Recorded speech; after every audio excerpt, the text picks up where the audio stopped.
Medusa's Coil. Written by H.P. Lovecraft and Zealia Bishop. Chapter 1. The drive toward Cape Girardeau had been through unfamiliar country, and as the late afternoon light grew golden, and half dreamlike, I realized that I must have directions if I expected to reach the town before night. I did not care to be wandering about these bleak southern Missouri lowlands after dark, for roads were poor and the November cold rather formidable in an open roadster.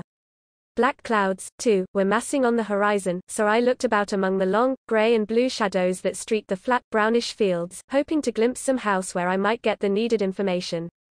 It was a lonely and deserted country, but at last I spied a roof among a clump of trees near the small river on my right, perhaps a full half-mile from the road, and probably reachable by some path or drive which I would presently come upon. In the absence of any nearer dwelling, I resolved to try my luck there, and was glad when the bushes by the roadside revealed the ruin of a carved stone gateway, covered with dry, dead vines and choked with undergrowth, which explained why I had not been able to trace the path across the fields in my first distant view. I saw that I could not drive the car in, so I parked it very carefully near the gate, where a thick evergreen would shield it in case of rain, and got out for the long walk to the house. Traversing that brush-grown path in the gathering twilight, I was conscious of a distinct sense of foreboding, probably induced by the air of sinister decay hovering about the gate and the former driveway. From the carvings on the old stone pillars I inferred that this place was once an estate of manorial dignity, and I could clearly see that the driveway had originally boasted guardian lines of linden trees, some of which had died, while others had lost their special identity among the wild scrub growths of the region. As I plowed onward, cockleburs and stickers clung to my clothes, and I began to wonder whether the place could be inhabited after all. Was I tramping on a vain errand? For a moment I was tempted to go back and try some farm farther along the road, when a view of the house ahead aroused my curiosity and stimulated my venturesome spirit. There was something provocatively fascinating in the tree-girt, decrepit pile before me, for it spoke of the graces and spaciousness of a bygone era, and a far more southerly environment.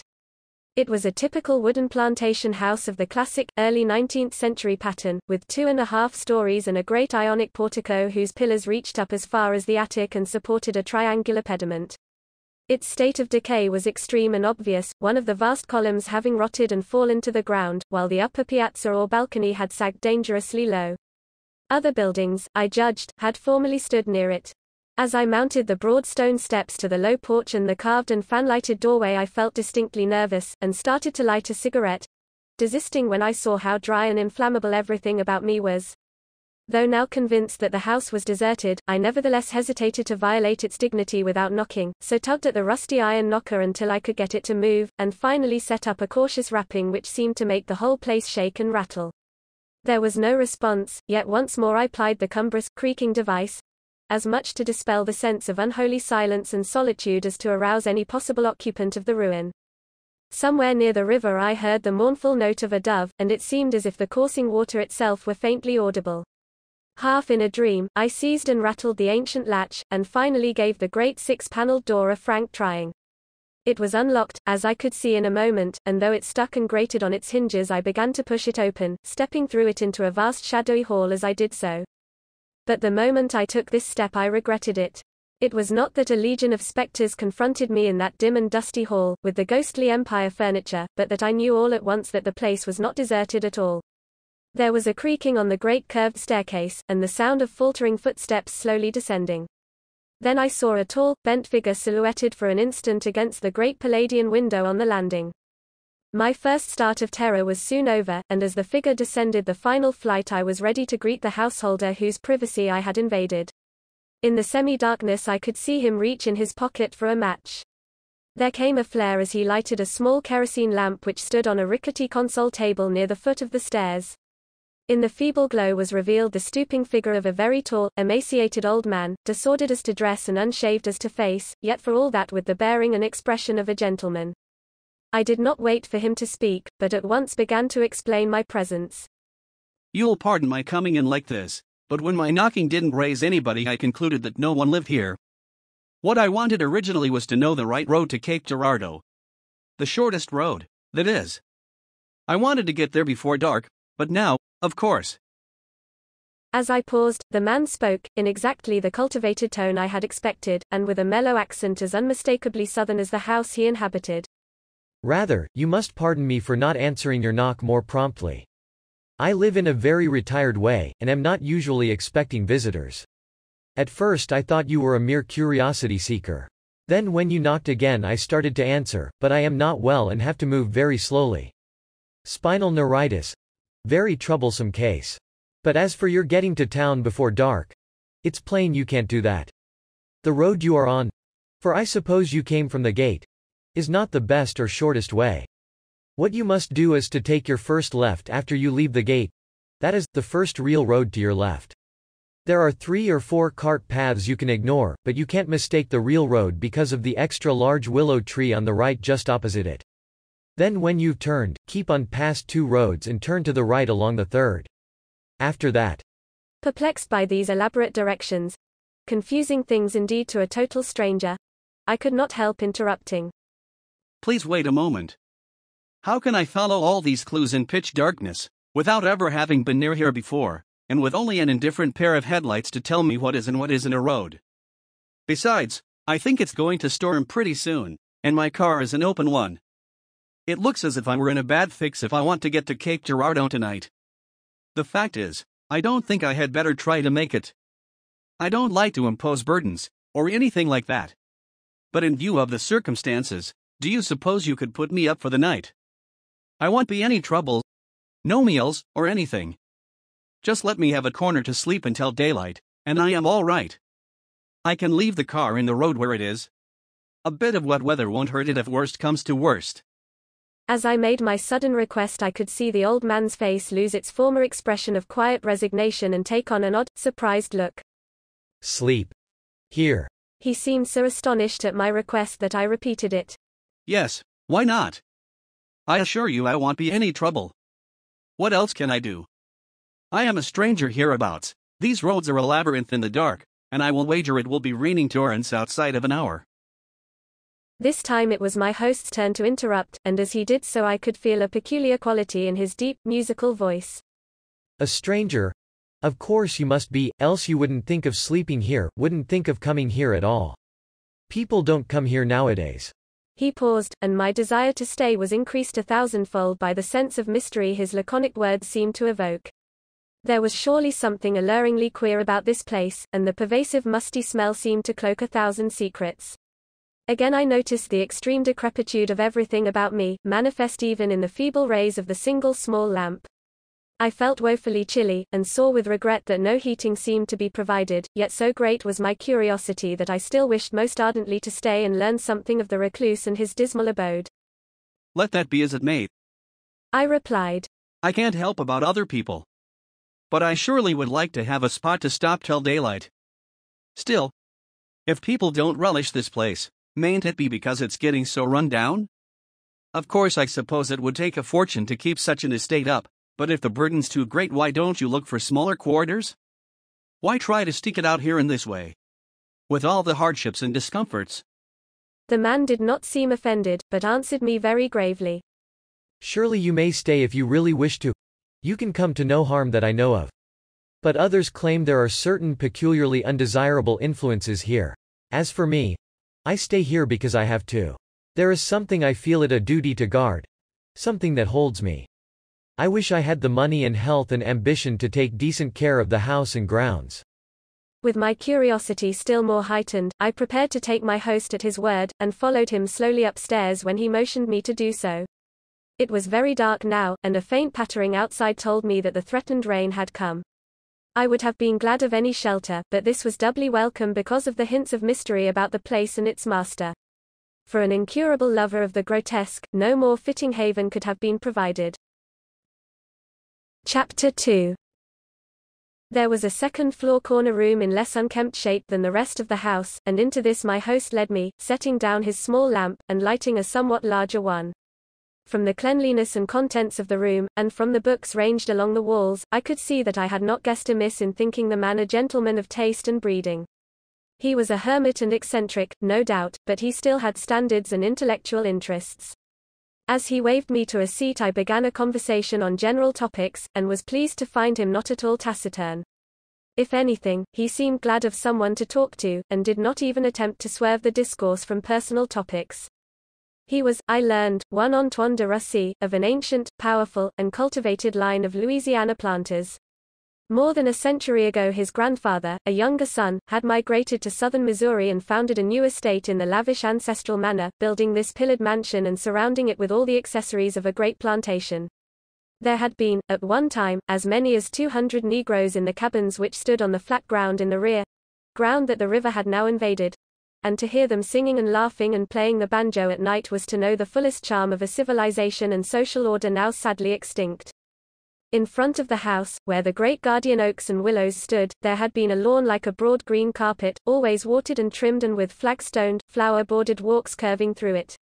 Riverside, for such the place was called, had been a lovely and idyllic homestead in its day, and my host could recall it when many traces of its best period still lingered. It was raining hard now, with dense sheets of water beating against the insecure roof, walls, and windows, and sending in drops through 1,000 chinks and crevices. Moisture trickled down to the floor from unsuspected places, and the mounting wind rattled the rotting, loose hinged shutters outside. But I minded none of this, nor even thought of my roadster outside beneath the trees, for I saw that a story was coming. Incited to reminiscence, my host made a move to show me to sleeping quarters, but kept on recalling the older, better days. Soon, I would receive an inkling of why he lived alone in that ancient place, and why his neighbors thought it full of undesirable influences. His voice was very musical as he spoke on, and his tale soon took a turn which left me no chance to grow drowsy. Yes. Riverside was built in 1816, and my father was born here in 1828. He'd be over a century old now if he were alive, but he died young. So young I can just barely remember him. In '64 he was killed in the war, 7th Louisiana Infantry CSA, for he went back to the old home to enlist. My grandfather was too old to fight, yet he lived on to be 95, and helped my mother bring me up. A good bringing up, too. I will give them credit. We always had strong traditions, high notions of honor, and my grandfather saw to it that I grew up the way de Russys have grown up, generation after generation, ever since the Crusades. We weren't quite wiped out financially, but managed to get on very comfortably after the war. I went to a good school in Louisiana, and later to Princeton.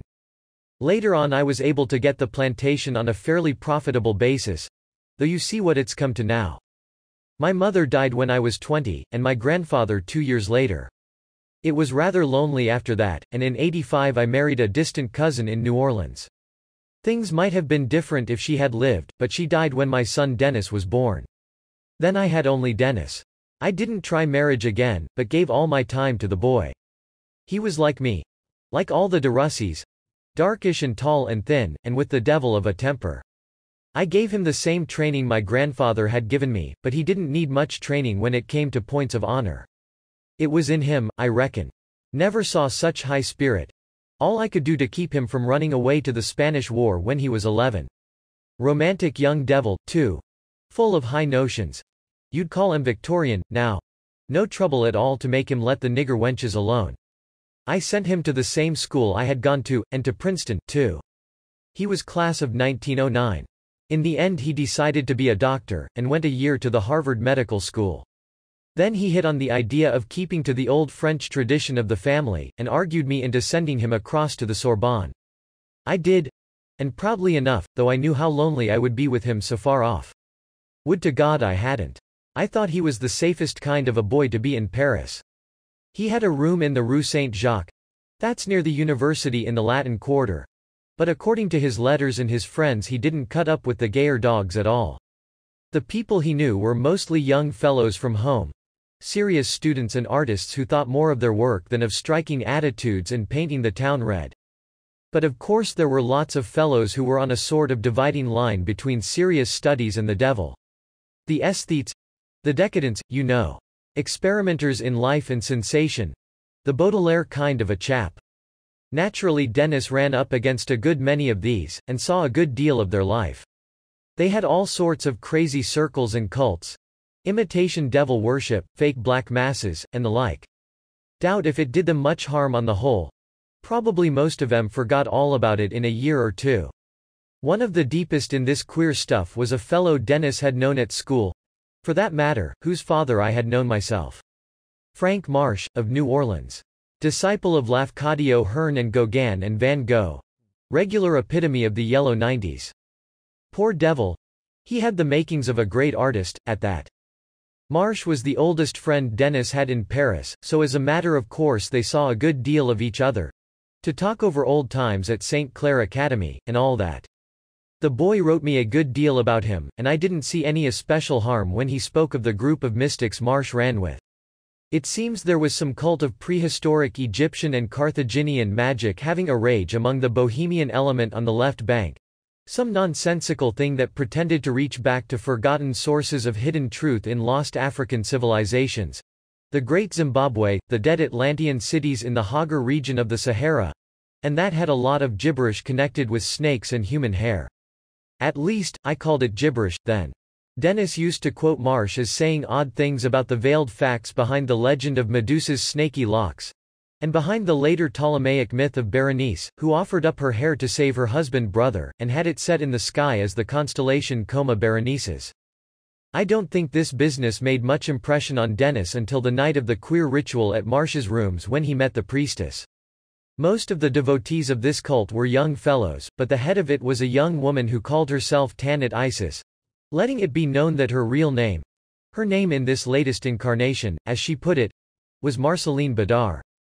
She claimed to be the left-handed daughter of Marquis de Chamo, and seemed to have been both a petty artist and an artist's model before adopting this more lucrative magical game. Someone said she had lived for a time in the West Indies. Martinique, I think. But she was very reticent about herself.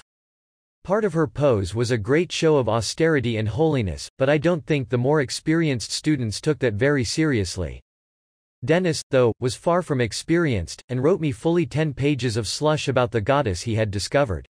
If I had only realized his simplicity I might have done something, but I never thought a puppy infatuation like that could mean much. I felt absurdly sure that Dennis' touchy personal honor and family pride would always keep him out of the most serious complications. As time went on, though, his letters began to make me nervous. He mentioned this Marceline more and more, and his friends less and less, and began talking about the cruel and silly way they declined to introduce her to their mothers and sisters. He seems to have asked her no questions about herself, and I don't doubt but that she filled him full of romantic legendary concerning her origin and divine revelations and the way people slighted her. At length I could see that Dennis was altogether cutting his own crowd and spending the bulk of his time with this alluring priestess. At her especial request he never told the old crowd of their continual meetings, so nobody over there tried to break the affair up. I suppose she thought he was fabulously rich, for he had the air of a patrician, and people of a certain class think all aristocratic Americans are wealthy. In any case, she probably thought this a rare chance to contract a genuine right-handed alliance with a really eligible young man. By the time my nervousness burst into open advice, it was too late. The boy had lawfully married her, and wrote that he was dropping his studies and bringing the woman home to Riverside. He said she had made a great sacrifice and resigned her leadership of the magical cult, and that henceforward she would be merely a private gentlewoman, the future mistress of Riverside, and mother of Derussies to come. Well, sir, I took it the best way I could. I knew that sophisticated continentals have different standards from our old American ones. And anyway, I really knew nothing against the woman. A charlatan, perhaps, but why necessarily any worse? I suppose I tried to keep as naive as possible about such things in those days, for the boys' sakes. Clearly, there was nothing for a man of sense to do but to let Dennis alone so long as his new wife conformed to Derussi ways. Let her have a chance to prove herself. Perhaps she wouldn't hurt the family as much as some might fear. So I didn't raise any objections or ask any penitence. The thing was done, and I stood ready to welcome the boy back, whatever he brought with him.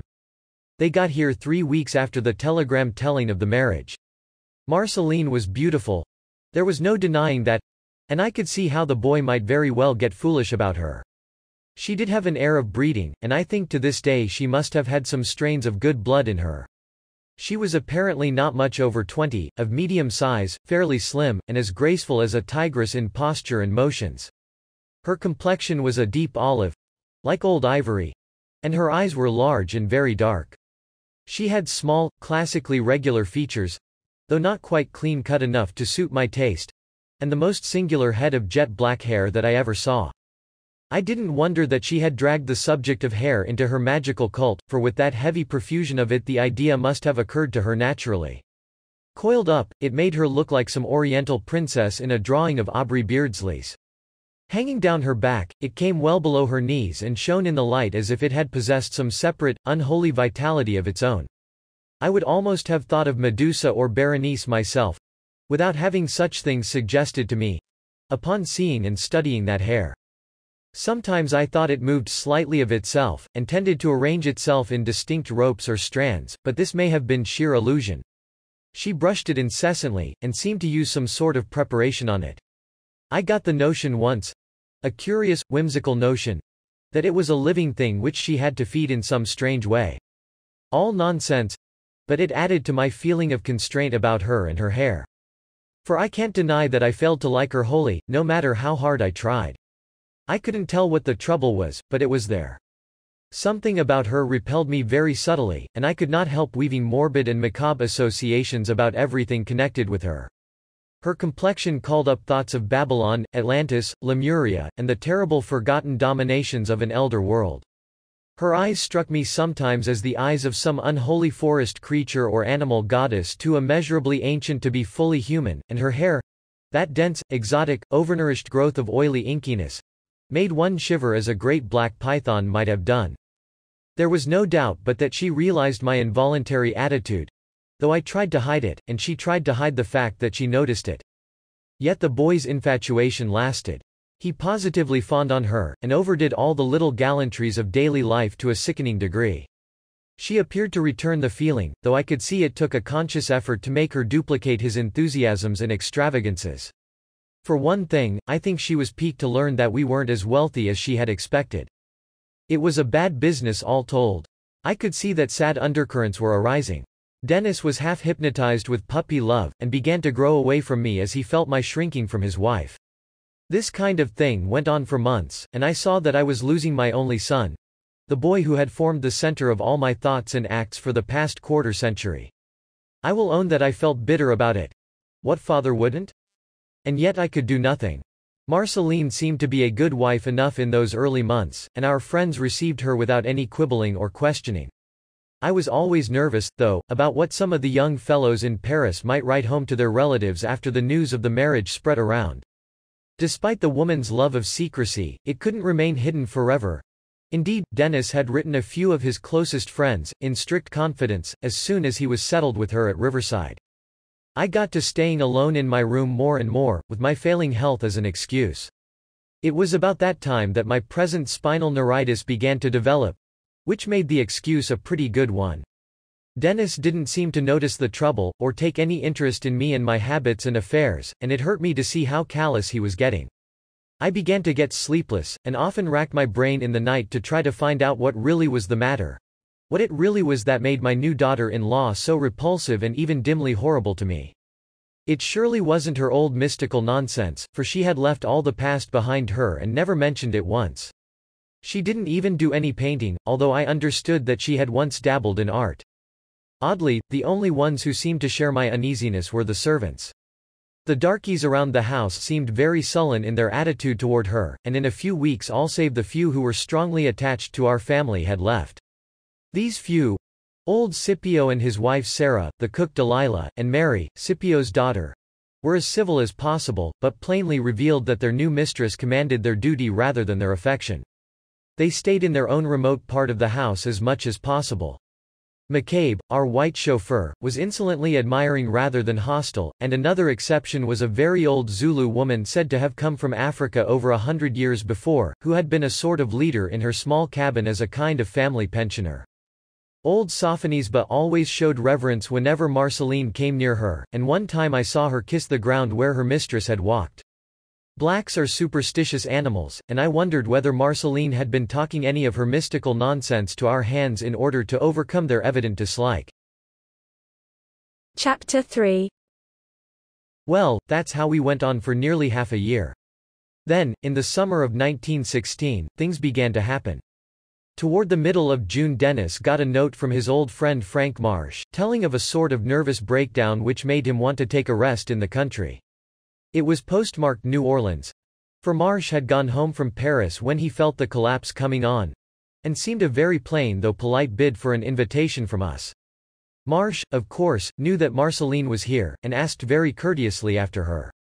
Dennis was sorry to hear of his trouble and told him at once to come along for an indefinite visit. Marsh came, and I was shocked to notice how he had changed since I had seen him in his earlier days. He was a smallish, lightish fellow, with blue eyes and an undecided chin, and now I could see the effects of drink and I don't know what else in his puffy eyelids, enlarged nose pores, and heavy lines around the mouth. I reckon he had taken his pose of decadence pretty seriously, and set out to be as much of a Rimbaud, Baudelaire, or Lautréamont as he could.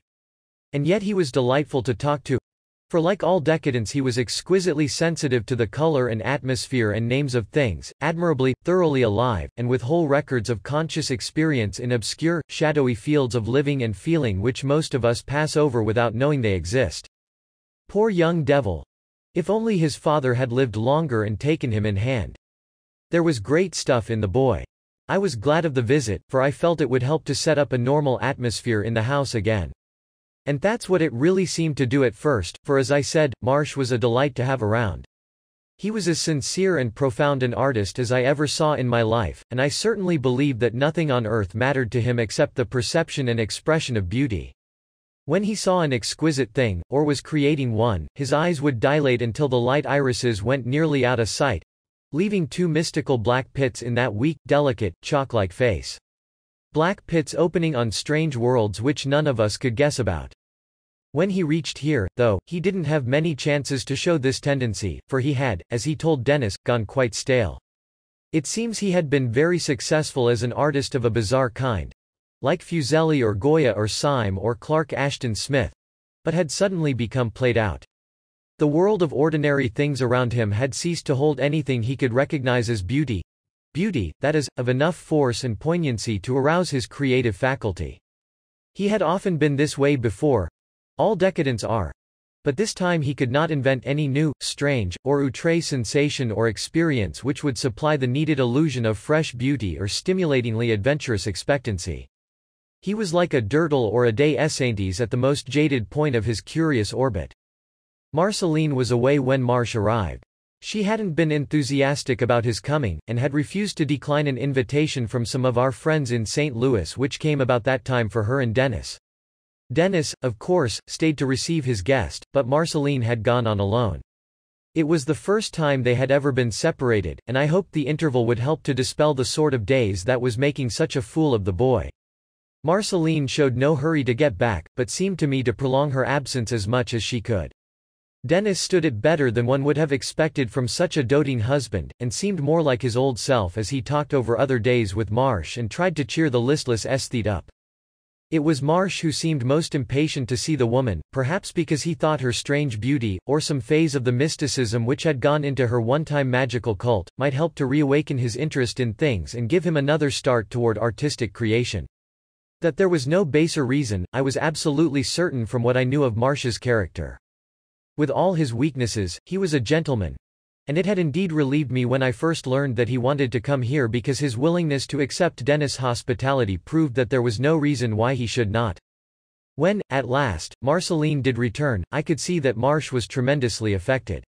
He did not attempt to make her talk of the bizarre thing which she had so definitely abandoned, but was unable to hide a powerful admiration which kept his eyes, now dilated in that curious way for the first time during his visit, riveted to her every moment she was in the room. She, however, seemed uneasy rather than pleased by his steady scrutiny. That is, she seemed so at first, though this feeling of hers wore away in a few days, and left the two on a basis of the most cordial and voluble congeniality.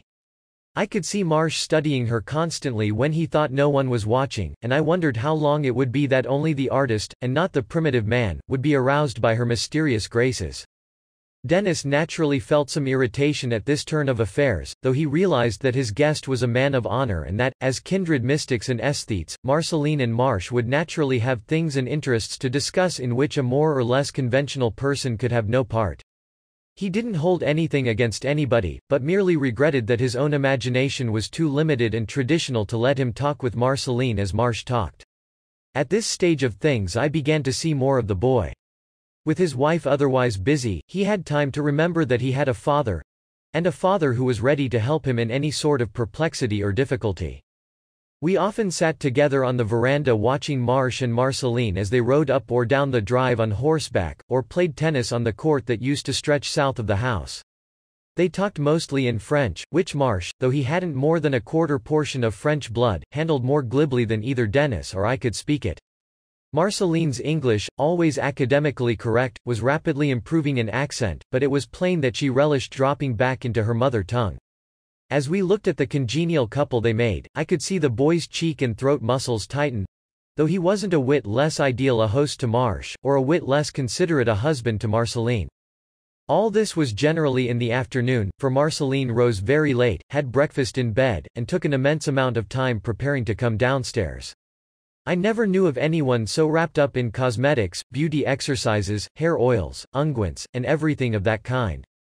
It was in these morning hours that Dennis and Marsh did their real visiting, and exchanged the close confidences which kept their friendship up despite the strain that jealousy imposed.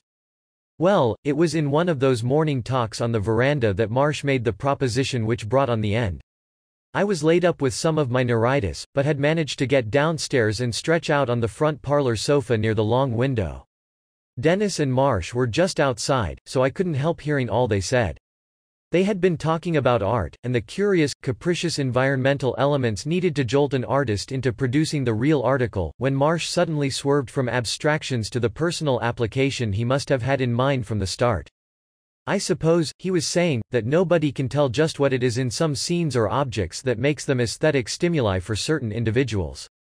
Basically, of course, it must have some reference to each person's background of stored-up mental associations, for no two people have the same scale of sensitiveness and responses.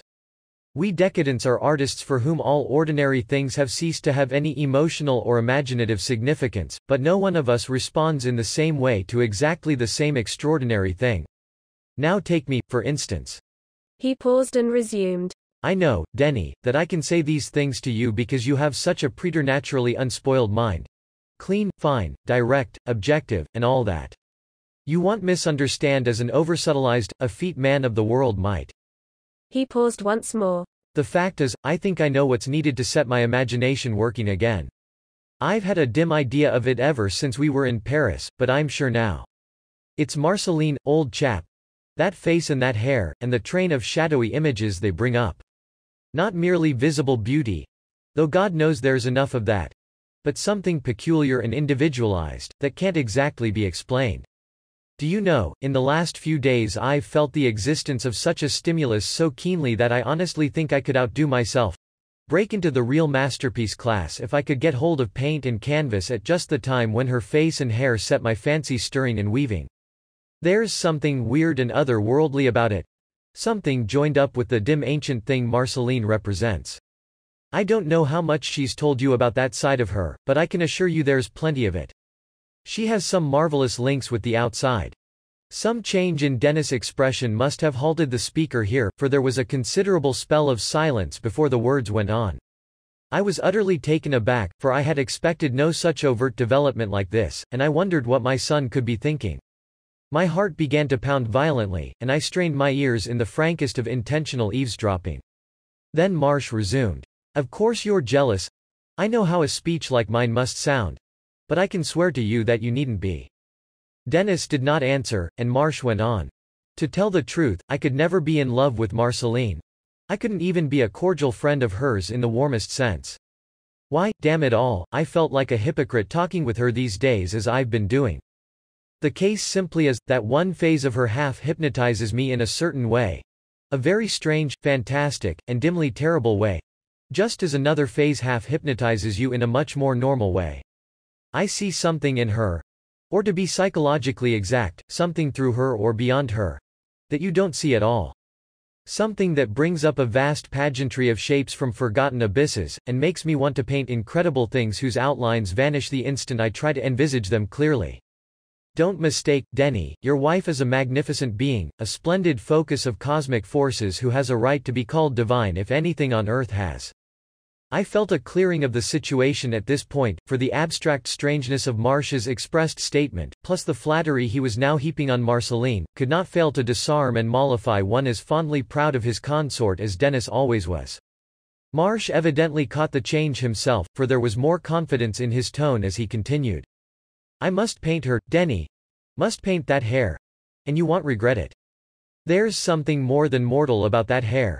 Something more than beautiful. He paused, and I wondered what Dennis could be thinking. I wondered, indeed, what I was really thinking myself. Was Marsh's interest actually that of the artist alone, or was he merely infatuated as Dennis had been? I had thought, in their schooldays, that he had envied my boy, and I dimly felt that it might be the same now. On the other hand, something in that talk of artistic stimulus had rung amazingly true, so that the more I pondered, the more I was inclined to take the stuff at face value. Dennis seemed to do so, too, for although I could not catch his low-spoken reply, I could tell by the effect it produced that it must have been affirmative. There was a sound of someone slapping another on the back, and then a grateful speech from Marsh that I was long to remember. That's great, Denny, and just as I told you, you'll never regret it. In a sense, I'm half doing it for you. You'll be a different man when you see it. I will put you back where you used to be. Give you a waking up and a sort of salvation. But you can't see what I mean as yet. Just remember old friendship, and don't get the idea that I'm not the same old bird. I rose perplexedly as I saw the two stroll off across the lawn, arm in arm, and smoking in unison. What could Marsh have meant by his strange and almost ominous reassurance? The more my fears were quieted in one direction, the more they were aroused in another. Look at it in any way I could, it seemed to be rather a bad business. But matters got started just the same. Dennis fixed up an attic room with skylights, and Marsh sent for all sorts of painting equipment. Everyone was rather excited about the new venture, and I was at least glad that something was on foot to break the brooding tension. Soon the sittings began, and we all took them quite seriously, for we could see that Marsh regarded them as important artistic events. Denny and I used to go quietly about the house as though something sacred were occurring, and we knew that it was sacred so far as Marsh was concerned. With Marceline, though, it was a different matter, as I began to see at once. Whatever Marsh's reactions to the sittings may have been, hers were painfully obvious. Every possible way she betrayed a frank and commonplace infatuation for the artist, and would repulse Dennis' marks of affection whenever she dared. Oddly, I noticed this more vividly than Dennis himself, and tried to devise some plan for keeping the boy's mind easy until the matter could be straightened out. There was no use in having him excited about it if it could be helped. In the end I decided that Dennis had better be away while the disagreeable situation existed. I could represent his interests well enough at this end, and sooner or later Marsh would finish the picture and go. My view of Marsh's honor was such that I did not look for any worse developments. When the matter had blown over, and Marceline had forgotten about her new infatuation, it would be time enough to have Dennis on hand again. So I wrote a long letter to my marketing and financial agent in New York, and cooked up a plan to have the boy summoned there for an indefinite time. I had the agent write him that our affairs absolutely required one of us to go east, and of course my illness made it clear that I could not be the one. It was arranged that when Dennis got to New York he would find enough plausible matters to keep him busy as long as I thought he ought to be away. The plan worked perfectly, and Dennis started for New York without the least suspicion, Marceline and Marsh going with him in the car to Cape Girardeau, where he caught the afternoon train to St. Louis.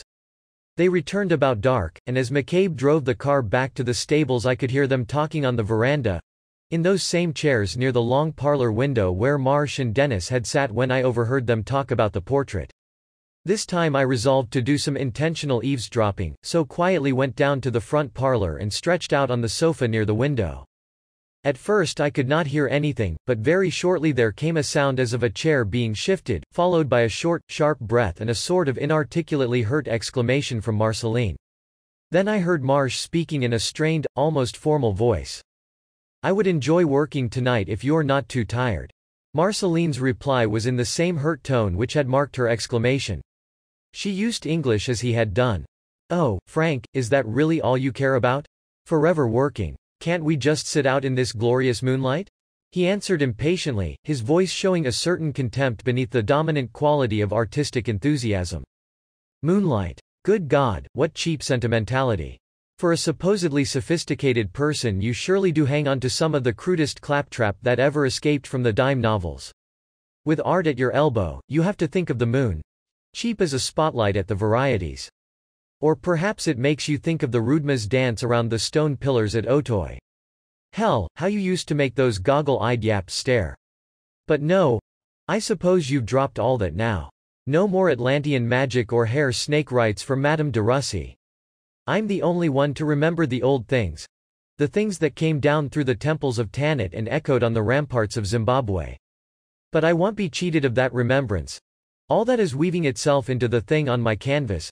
The thing that is going to capture wonder and crystallize the secrets of 75,000 years. Marceline interrupted in a voice full of mixed emotions. It's you who are cheaply sentimental now. You know well that the old things had better be let alone. All of you had better look out if ever I chant the old rites or try to call up what lies hidden in Yugoth, Zimbabwe, and Ralye. I thought you had more sense. You lack logic. You want me to be interested in this precious painting of yours, yet you never let me see what you're doing. Always that black cloth over it. It's of me.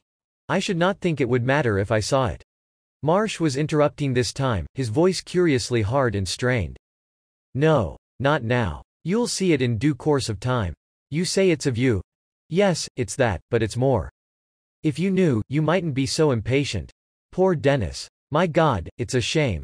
My throat went suddenly dry as the words rose to an almost febrile pitch. What could Marsh mean? Suddenly I saw that he had stopped and was entering the house alone. I heard the front door slam, and listened as his footsteps ascended the stairs. Outside on the veranda I could still hear Marceline's heavy, angry breathing. I crept away sick at heart, feeling that there were grave things to ferret out before I could safely let Dennis come back.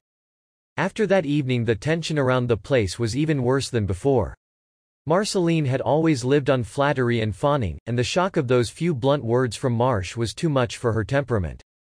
There was no living in the house with her anymore, for with poor Dennis gone she took out her abusiveness on everybody.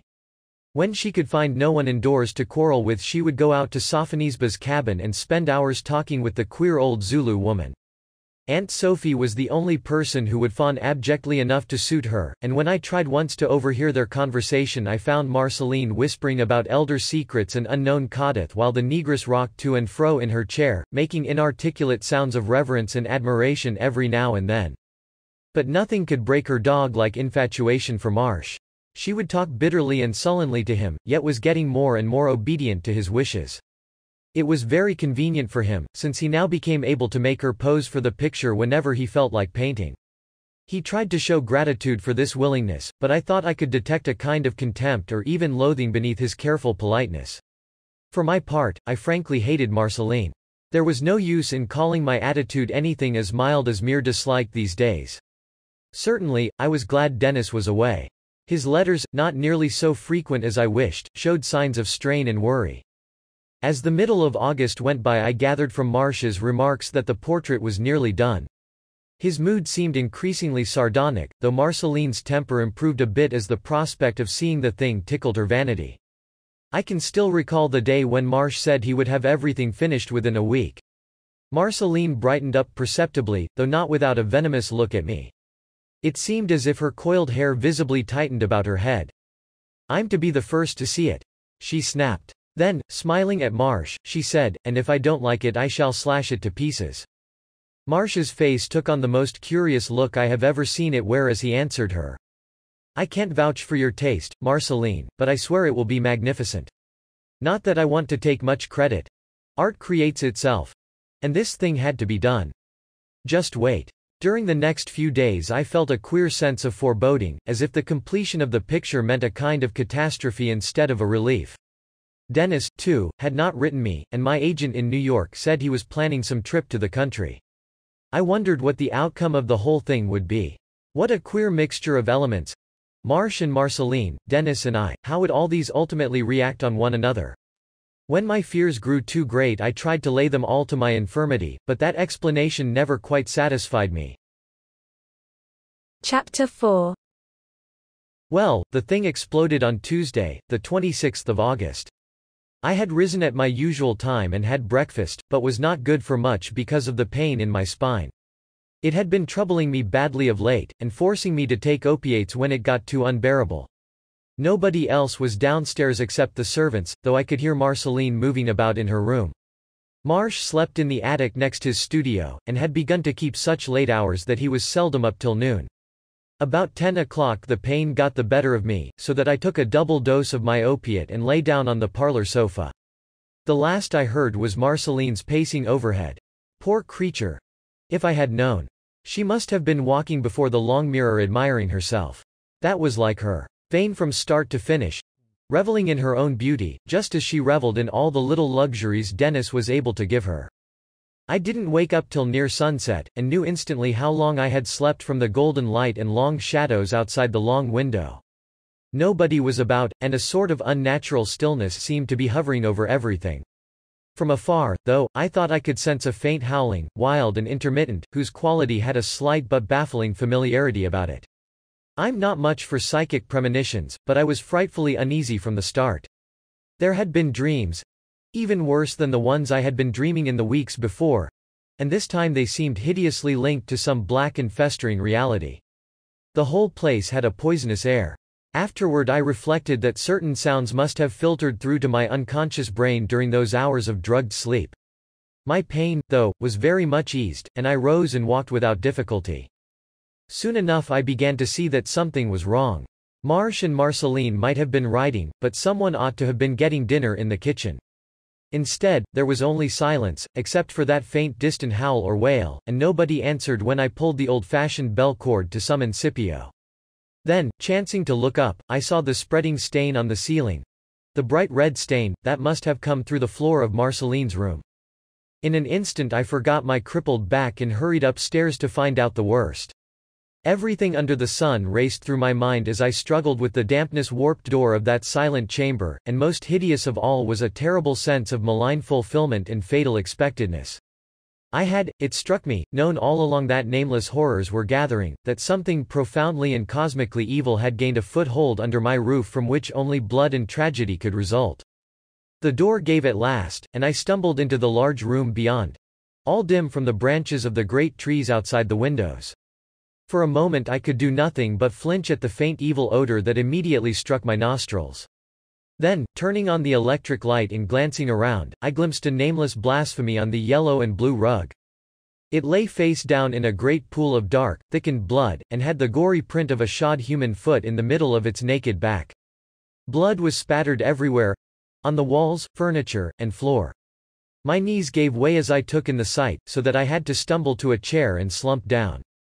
The thing had obviously been a human being, though its identity was not easy to establish at first, since it was without clothes, and had most of its hair hacked and torn from the scalp in a very crude way.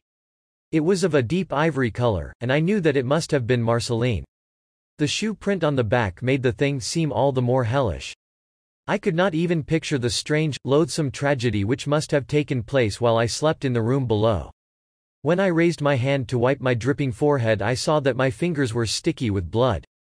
I shuddered, then realized that it must have come from the knob of the door which the unknown murderer had forced shut behind him as he left. He had taken his weapon with him, it seemed, for no instrument of death was visible here. As I studied the floor I saw that a line of sticky footprints like the one on the body led away from the horror to the door. There was another blood trail, too, and of a less easily explainable kind, a broadish, continuous line, as if marking the path of some huge snake.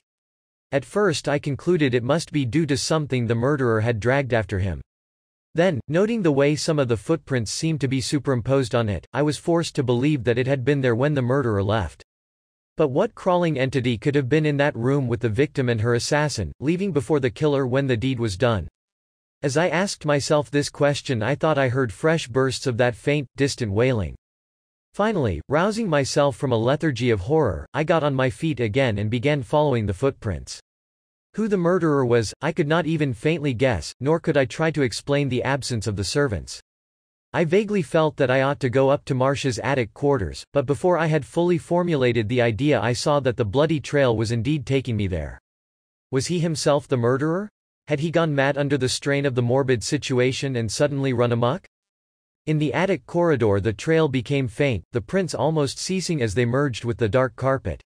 I could still, however, discern the strange single path of the entity who had gone first, and this led straight to the closed door of Marsh's studio, disappearing beneath it at a point about halfway from side to side. Evidently it had crossed the threshold at a time when the door was wide open. Sick at heart, I tried the knob and found the door unlocked. Opening it, I paused in the waning north light to see what fresh nightmare might be awaiting me. There was certainly something human on the floor, and I reached for the switch to turn on the chandelier. But as the light flashed up, my gaze left the floor and its horror. That was Marsh, poor devil, to fix itself frantically and incredulously upon the living thing that cowered and stared in the open doorway leading to Marsh's bedroom. It was a tousled, wild-eyed thing, crusted with dried blood and carrying in its hand a wicked machete which had been one of the ornaments of the studio wall. Yet even in that awful moment I recognized it as one whom I had thought more than 1,000 miles away. It was my own boy Dennis. Or the maddened wreck which had once been Dennis. The sight of me seemed to bring back a trifle of sanity, or at least of memory, in the poor boy. He straightened up and began to toss his head about as if trying to shake free from some enveloping influence. I could not speak a word, but moved my lips in an effort to get back my voice. My eyes wandered for a moment to the figure on the floor in front of the heavily draped easel, the figure toward which the strange blood trail led, and which seemed to be tangled in the coils of some dark, ropey object. The shifting of my glance apparently produced some impression in the twisted brain of the boy, for suddenly he began to mutter in a hoarse whisper whose purport I was soon able to catch. I had to exterminate her. She was the devil, the summit and high priestess of all evil, the spawn of the pit. Marsh knew, and tried to warn me. Good old Frank. I didn't kill him, though I was ready to before I realized. But I went down there and killed her. Then that cursed hair. I listened in horror as Dennis choked, paused, and began again. You didn't know. Her letters got queer and I knew she was in love with Marsh. Then she nearly stopped writing. He never mentioned her. I felt something was wrong, and thought I ought to come back and find out. Couldn't tell you. Your manner would have given it away. Wanted to surprise them. Got here about noon today. Came in a cab and sent the house servants all off. Let the field hands alone, for their cabins are all out of earshot. Told McCabe to get me some things in Cape Girardeau and not bother to come back till tomorrow. Had all the niggers take the old car and let Mary drive them to Bend Village for a vacation. Told them we were all going on some sort of outing and wouldn't need help. Said they'd better stay all night with Uncle Sip's cousin, who keeps that nigger boarding house.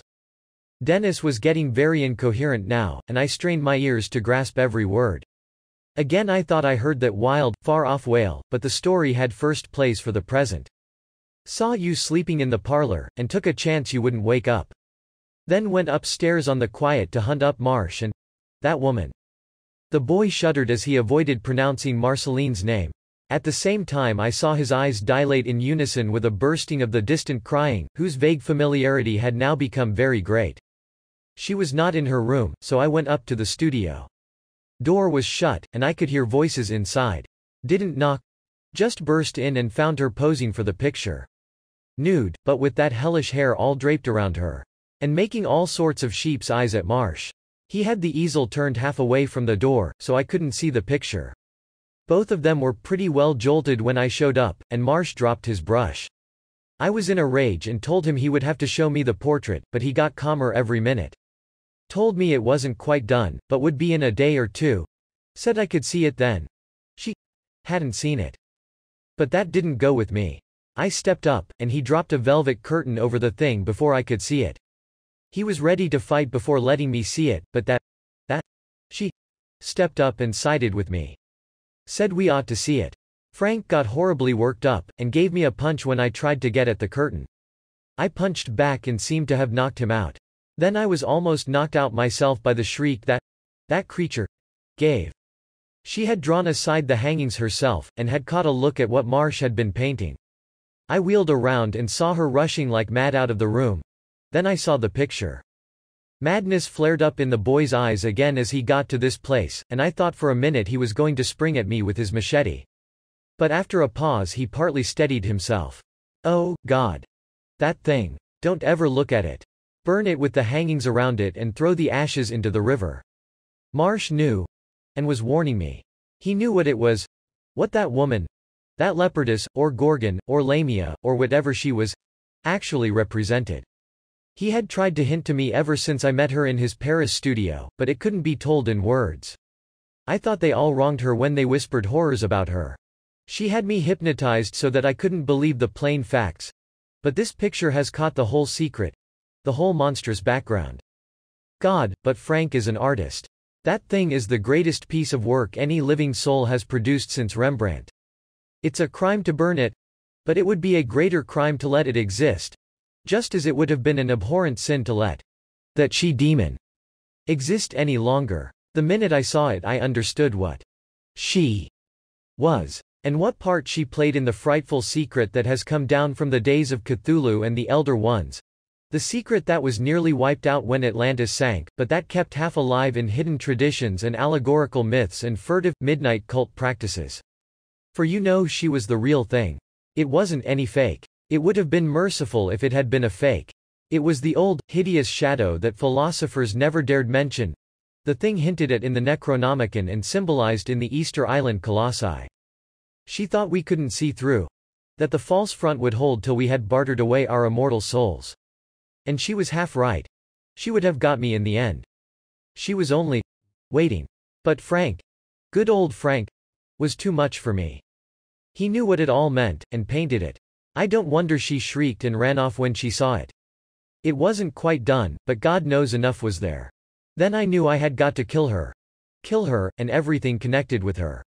It was a taint that wholesome human blood couldn't bear. There was something else, too. But you'll never know that, if you burn the picture without looking. I staggered down to her room with this machete that I got off the wall here, leaving Frank still knocked out. He was breathing, though, and I knew and thanked heaven that I hadn't killed him. I found her in front of the mirror braiding that accursed hair. She turned on me like a wild beast, and began spitting out her hatred of Marsh. The fact that she had been in love with him, and I knew she had, only made it worse. For a minute I couldn't move, and she came within an ace of completely hypnotizing me. Then I thought of the picture, and the spell broke. She saw the breaking in my eyes, and must have noticed the machete, too. I never saw anything give such a wild jungle beast look as she did then. She sprang for me with claws out like a leopard's, but I was too quick. I swung the machete, and it was all over. Dennis had to stop again there, and I saw the perspiration running down his forehead through the spattered blood. But in a moment he hoarsely resumed. I said it was all over.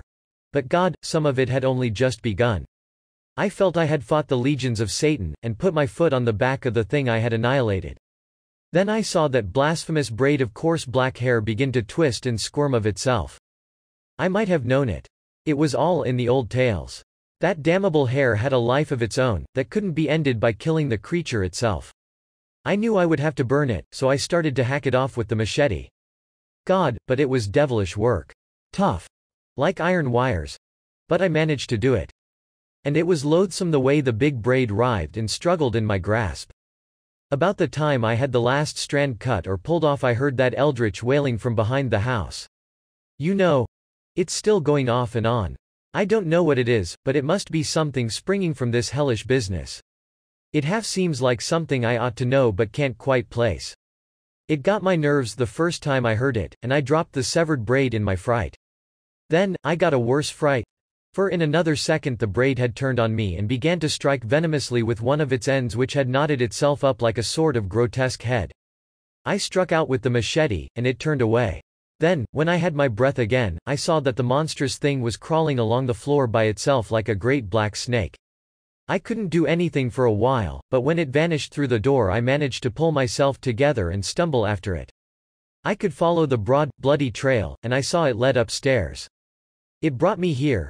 And may heaven curse me if I didn't see it through the doorway, striking at poor dazed Marsh like a maddened rattler as it had struck at me, finally coiling around him as a python would.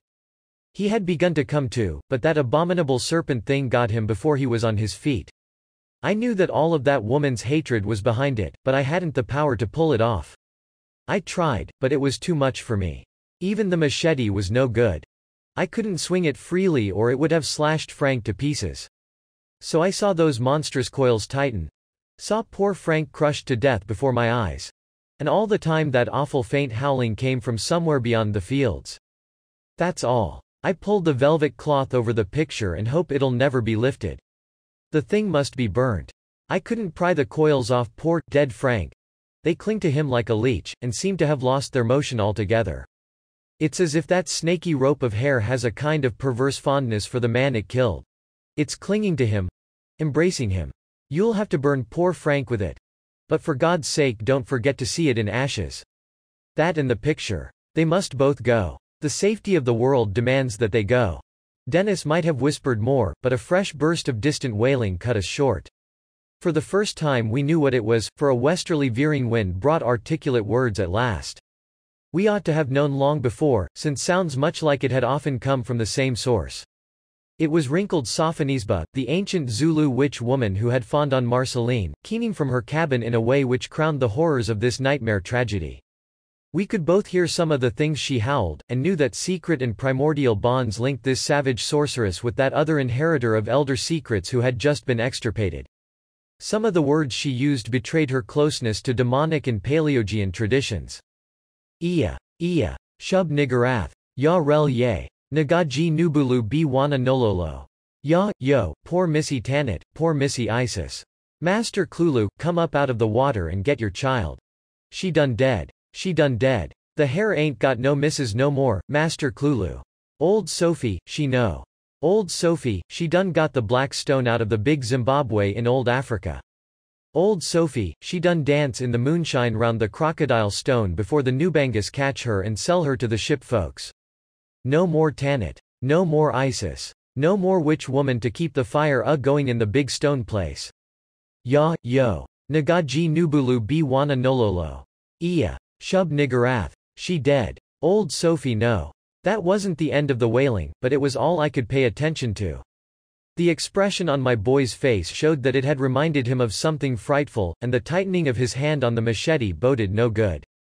I knew he was desperate, and sprang to disarm him if possible before he could do anything more. But I was too late. An old man with a bad spine doesn't count for much physically.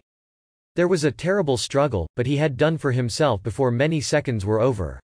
I'm not sure yet but that he tried to kill me, too. His last panting words were something about the need of wiping out everything that had been connected with Marceline, either by blood or marriage. Chapter 5. I wonder to this day that I didn't go stark mad in that instant. Or in the moments and hours afterward. In front of me was the slain body of my boy. The only human being I had to cherish. And 10 feet away. In front of that shrouded easel, was the body of his best friend, with a nameless coil of horror wound around it. Below was the scalped corpse of that she-monster, about whom I was half ready to believe anything. I was too dazed to analyze the probability of the hair story. And even if I had not been, that dismal howling from Aunt Sophie's cabin would have been enough to quiet doubt for the nonce. If I had been wise, I would have done just what poor Dennis told me to. Burned the picture and the body grasping hair at once and without curiosity. But I was too shaken to be wise.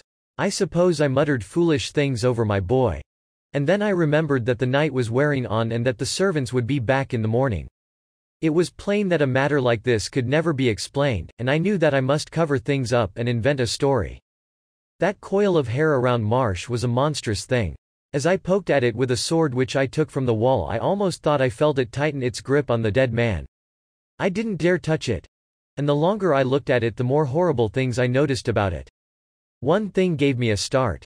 I won't mention it, but it partly explained the need for feeding the hair with queer oils as Marceline had always done.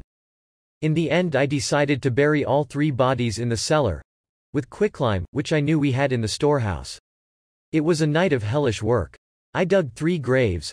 My boy's a long way from the other 2, for I didn't want him to be near either the woman's body or her hair. I was sorry I couldn't get the coil from around poor Marsh. It was terrible work getting them all down to the cellar. I used blankets in carting the woman and the poor devil with the coil around him. Then I had to get 2 barrels of lime from the storehouse.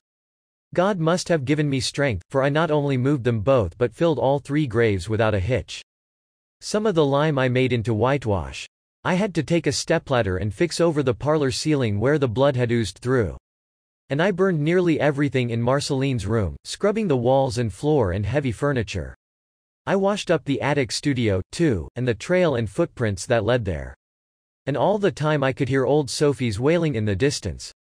The devil must have been in that creature to let her voice go on like that. But she always was howling queer things. That's why the field niggers didn't get scared or curious that night. I locked the studio door and took the key to my room. Then I burned all my stained clothes in the fireplace. By dawn the whole house looked quite normal so far as any casual eye could tell. I hadn't dared touch the covered easel, but meant to attend to that later. Well, the servants came back next day, and I told them all the young folks had gone to St. Louis. None of the field hands seemed to have seen or heard anything, and old Sophonisba's wailing had stopped at the instant of sunrise.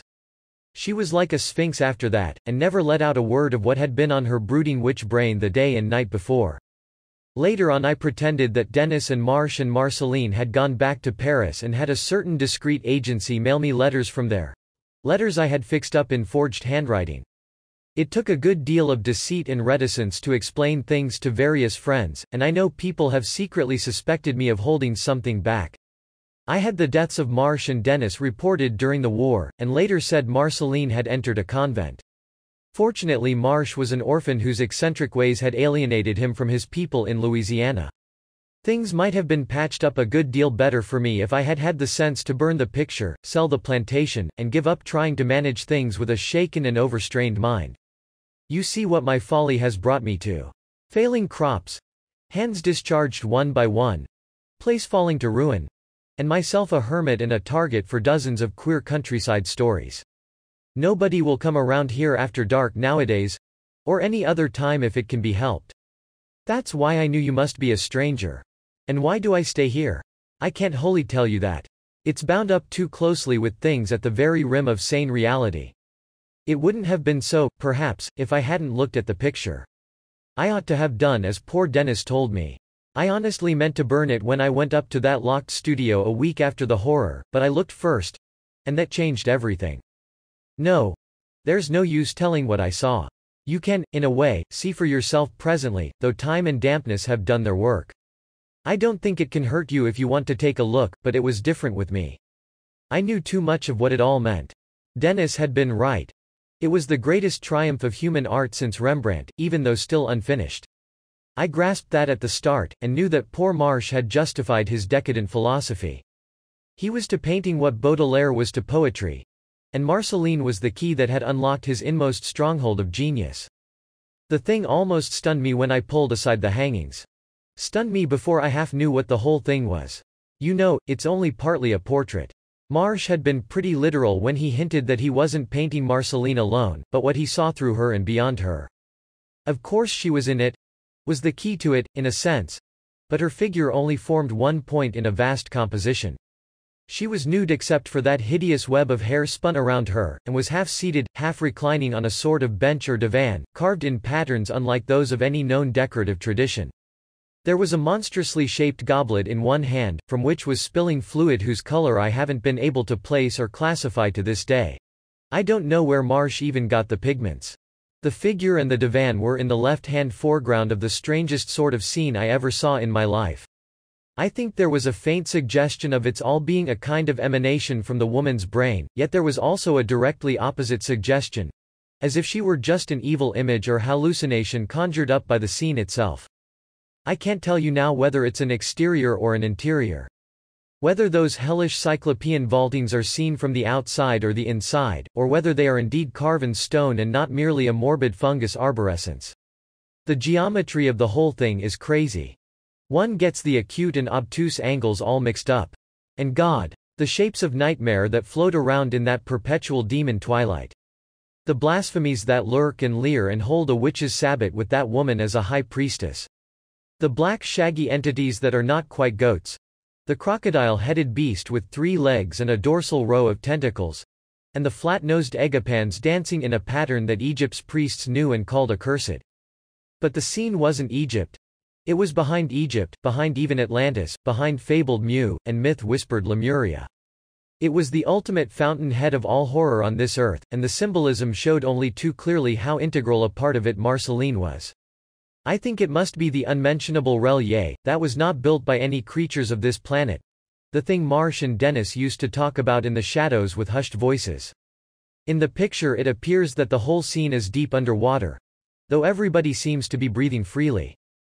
Well, I couldn't do anything but look and shudder, and finally I saw that Marceline was watching me craftily out of those monstrous, dilated eyes on the canvas.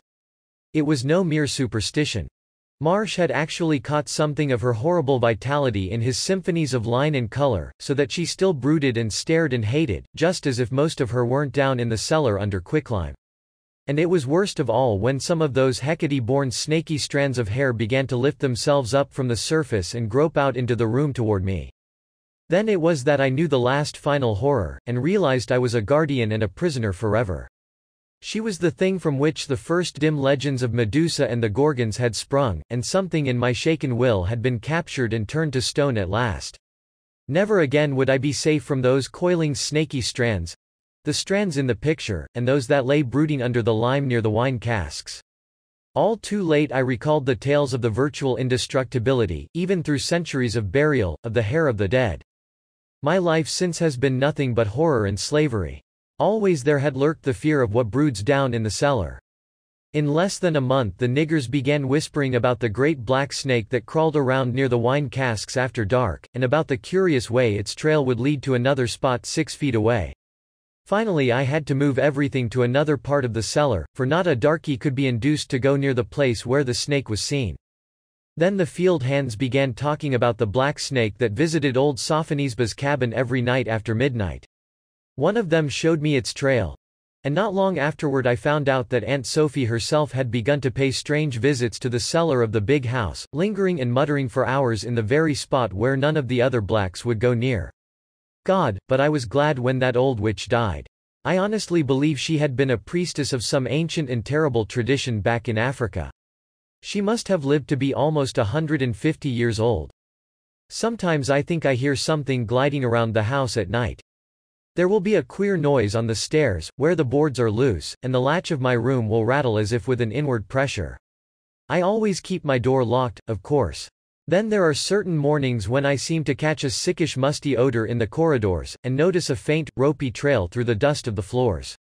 I know I must guard the hair in the picture, for if anything were to happen to it, there are entities in this house which would take a sure and terrible revenge. I don't even dare to die. For life and death are all one to those in the clutch of what came out of Relier. Something would be on hand to punish my neglect.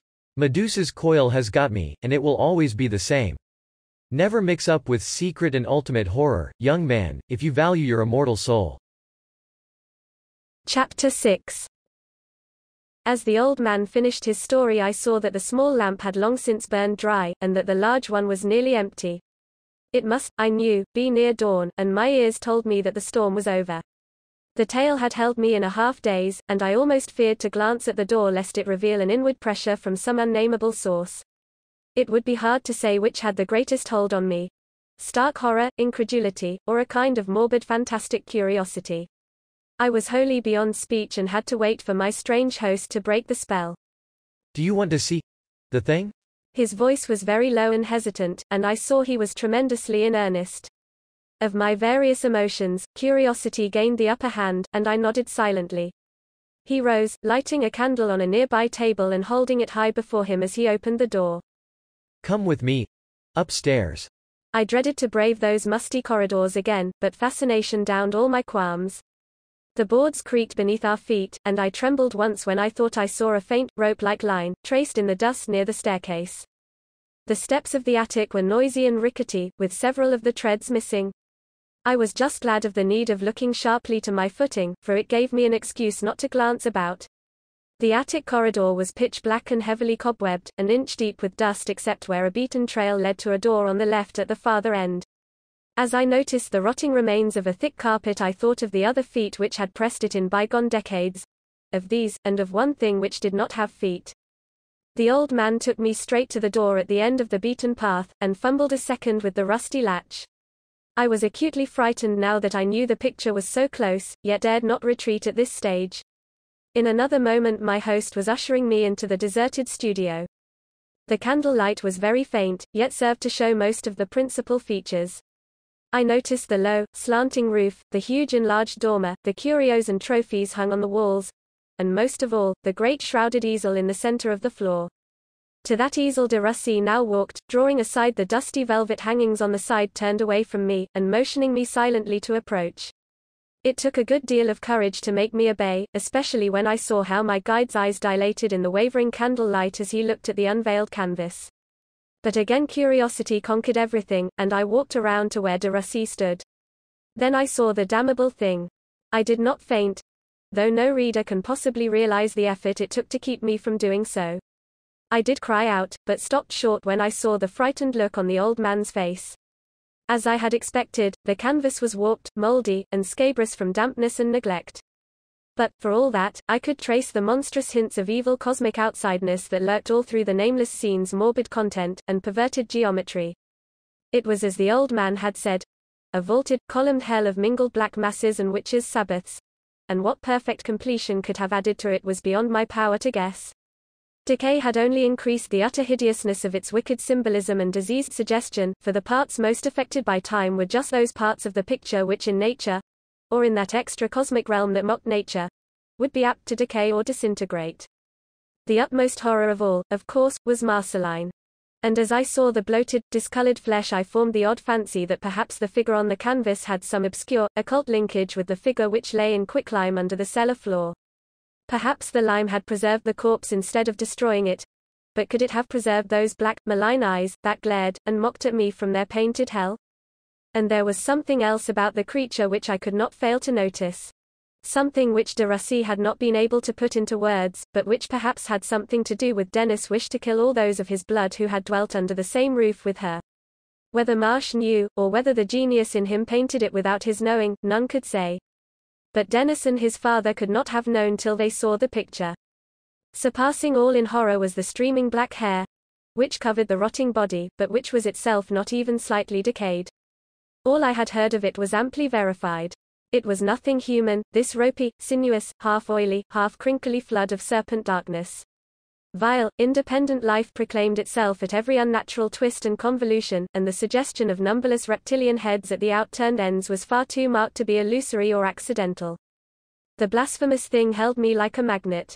I was helpless, and did not wonder at the myth of the Gorgon's glance which turned all beholders to stone. Then I thought I saw a change come over the thing. The leering features perceptibly moved, so that the rotting jaw fell, allowing the thick, beast-like lips to disclose a row of pointed yellow fangs. The pupils of the fiendish eyes dilated, and the eyes themselves seemed to bulge outward. And the hair, that accursed hair. It had begun to rustle and wave perceptibly, the snake heads all turning toward de Russie and vibrating as if to strike. Reason deserted me altogether, and before I knew what I was doing I drew my automatic and sent a shower of 12 steel-jacketed bullets through the shocking canvas. The whole thing at once fell to pieces, even the frame toppling from the easel and clattering to the dust-covered floor. But though this horror was shattered, another had risen before me in the form of de Russie himself, whose maddened shrieks as he saw the picture vanish were almost as terrible as the picture itself had been. With a half-articulate scream of, "God, now you've done it," the frantic old man seized me violently by the arm and commenced to drag me out of the room and down the rickety stairs. He had dropped the candle in his panic, but dawn was near, and some faint grey light was filtering in through the dust-covered windows. I tripped and stumbled repeatedly, but never for a moment would my guide slacken his pace. "Run!" he shrieked. "Run for your life. You don't know what you've done. I never told you the whole thing. There were things I had to do. The picture talked to me and told me. I had to guard and keep it. Now the worst will happen. She and that hair will come up out of their graves, for God knows what purpose. Hurry, man. For God's sake, let's get out of here while there's time. If you have a car, take me along to Cape Girardeau with you. It may get me in the end, anywhere, but I will give it a run for its money. Out of here. Quick." As we reached the ground floor I became aware of a slow, curious thumping from the rear of the house, followed by a sound of a door shutting. De Russie had not heard the thumping, but the other noise caught his ear and drew from him the most terrible shriek that ever sounded in human throat. "Oh, God. Great God. That was the cellar door. She's coming." By this time I was desperately wrestling with the rusty latch and sagging hinges of the great front door, almost as frantic as my host now that I heard the slow, thumping tread approaching from the unknown rear rooms of the accursed mansion. The night's rain had warped the oaken planks, and the heavy door stuck and resisted even more strongly than it had when I forced an entrance the evening before. Somewhere a plank creaked beneath the foot of whatever was walking, and the sound seemed to snap the last cord of sanity in the poor old man. With a roar like that of a maddened bull he released his grip on me and made a plunge to the right, through the open door of a room which I judged had been a parlor. A second later, just as I got the front door open and was making my own escape, I heard the tinkling clatter of broken glass and knew he had leapt through a window. And as I bounded off the sagging porch to commence my mad race down the long, weed-grown drive, I thought I could catch the thud of dead, dogged footfalls which did not follow me, but which kept leadenly on through the door of the cobwebbed parlor. I looked backward only twice as I plunged heedlessly through the burrs and briars of that abandoned drive, past the dying lindens and grotesque scrub oaks, in the grey pallor of a cloudy November dawn. The first time was when an acrid smell overtook me, and I thought of the candle de Russie had dropped in the attic studio. By then I was comfortably near the road, on the high place from which the roof of the distant house was clearly visible above its encircling trees, and just as I expected, thick clouds of smoke were billowing out of the attic dormers and curling upward into the leaden heavens. I thanked the powers of creation that an immemorial curse was about to be purged by fire and blotted from the earth. But in the next instant came that second backward look in which I glimpsed two other things. Things that cancelled most of the relief and gave me a supreme shock from which I shall never recover. I have said that I was on a high part of the drive, from which much of the plantation behind me was visible. This vista included not only the house and its trees but some of the abandoned and partly flooded flat land beside the river, and several bends of the weed-choked drive I had been so hastily traversing. In both of these latter places I now beheld sights, or suspicions of sights, which I wished devoutly I could deny. It was a faint, distant scream which made me turn back again, and as I did so I caught a trace of motion on the dull grey marshy plain behind the house. At that distance human figures are very small, yet I thought the motion resolved itself into two of these, pursuer and pursued. I even thought I saw the dark-clothed leading figure overtaken and seized by the bald, naked figure in the rear, overtaken, seized, and dragged violently in the direction of the now burning house. But I could not watch the outcome, for at once a nearer sight obtruded itself, a suggestion of motion among the underbrush at a point some distance back along the deserted drive. Unmistakably, the weeds and bushes and briars were swaying as no wind could sway them, swaying as if some large, swift serpent were wriggling purposefully along on the ground in pursuit of me. That was all I could stand. I scrambled along madly for the gate, heedless of torn clothing and bleeding scratches, and jumped into the roadster parked under the great evergreen tree. It was a bedraggled, rain-drenched sight, but the works were unharmed and I had no trouble in starting the thing. I went on blindly in the direction the car was headed for. Nothing was in my mind but to get away from that frightful region of nightmares and cacodemons, to get away as quickly and as far as gasoline could take me. About 3 or 4 miles along the road a farmer hailed me, a kindly, drawling fellow of middle age and considerable native intelligence. I was glad to slow down and ask directions, though I knew I must present a strange enough aspect. The man readily told me the way to Cape Girardeau, and inquired where I had come from in such a state at such an early hour. Thinking it best to say little, I merely mentioned that I had been caught in the night's rain and had taken shelter at a nearby farmhouse, afterward losing my way in the underbrush trying to find my car. At a farmhouse, eh? Wonder whose it could have been. Ain't nothin' standin' this side of Jim Ferris' place across Barker's Crick, and that's all of 20 miles by the road. I gave a start, and wondered what fresh mystery this portended. Then I asked my informant if he had overlooked the large ruined plantation house whose ancient gate bordered the road not far back. Funny ye should recollect that, stranger. Must have been here before some time. But that house ain't there now. Burnt down 5 or 6 years ago. And they did tell some queer stories about it. I shuddered. You mean Riverside? Old man de Russie's place. Queer goings on there 15 or 20 years ago. Old feller's boy married a gal from abroad, and some folks thought she was a mighty odd sort. Didn't like the looks of her. Then she and the boy went off sudden, and later on the old man said he was kilt in the war. But some of the niggers hinted queer things. Got around at last that the old fellow fell in love with the gal himself and kilt her and the boy. That place was sure enough haunted by a black snake, mean that what it may.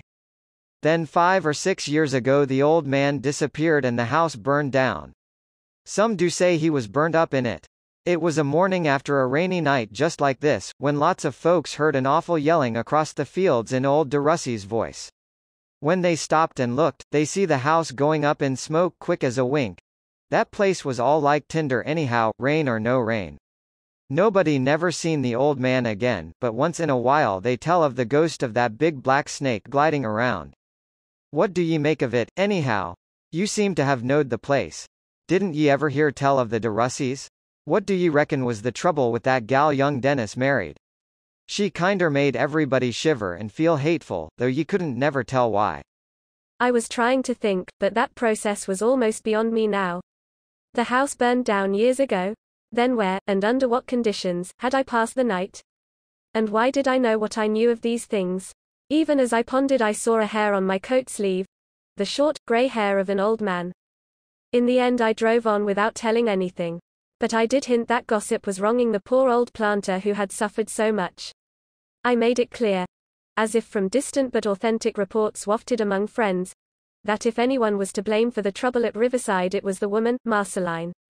She was not suited to Missouri ways, I said, and it was too bad that Dennis had ever married her. More I did not intimate, for I felt that the de Russys, with their proudly cherished honor and high, sensitive spirits, would not wish me to say more. They had borne enough, God knows, without the countryside guessing what a demon of the pit, what a gorgon of the elder blasphemies, had come to flaunt their ancient and stainless name.